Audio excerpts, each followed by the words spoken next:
Good morning, children. Our today's chapter is food. Where does it come from? Food is a word we use multiple times in our day-to-day lives. But what exactly it is? Food is the basic substance essential for our living. Without food, we are not able to sustain our lives. But why? Why is food important for our body? Food is important because it provides energy for performing various activities like reading, dancing, sleeping, and so on. Food helps the body to grow and to replace worn out cells. Food also protects our body from various diseases.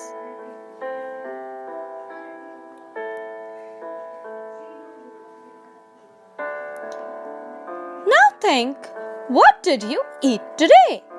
Do you eat same kind of food all the time? No, we all eat different kinds of food at different times. There seems to be so much variety in the food that we eat. To explore the variety in food, let's take an activity wherein we can ask our family members about their favorite food items and note them down in tabular form.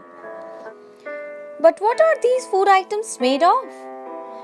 We all have seen rice cooked at our home, right?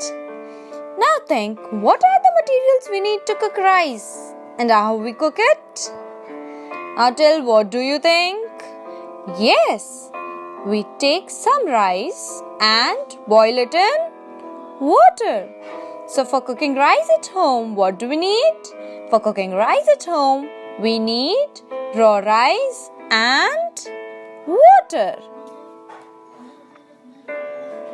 These materials needed to prepare different food items are called ingredients. Number of ingredients used varies from dish to dish. For example, we took only 2 ingredients for cooking rice. But think of vegetable curry.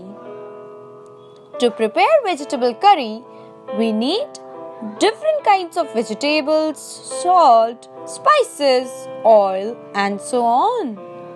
Therefore, some food we need raw rice and water. These materials needed to prepare different food items are called ingredients. Number of ingredients used varies from dish to dish. For example, we took only 2 ingredients for cooking rice. But think of vegetable curry.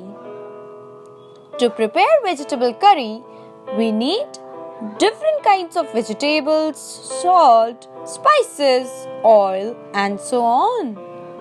Therefore, some food items require just 2 ingredients, while on the other hand, some food items are made with many ingredients.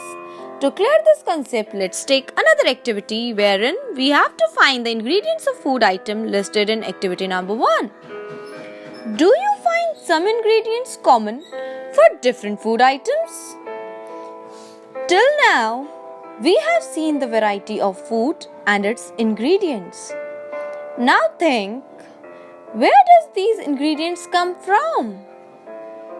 It may be easy for you to guess the sources of some of the ingredients. For example, vegetable is an ingredient, but what is its source? Of course, plants. Some other ingredients are rice and wheat.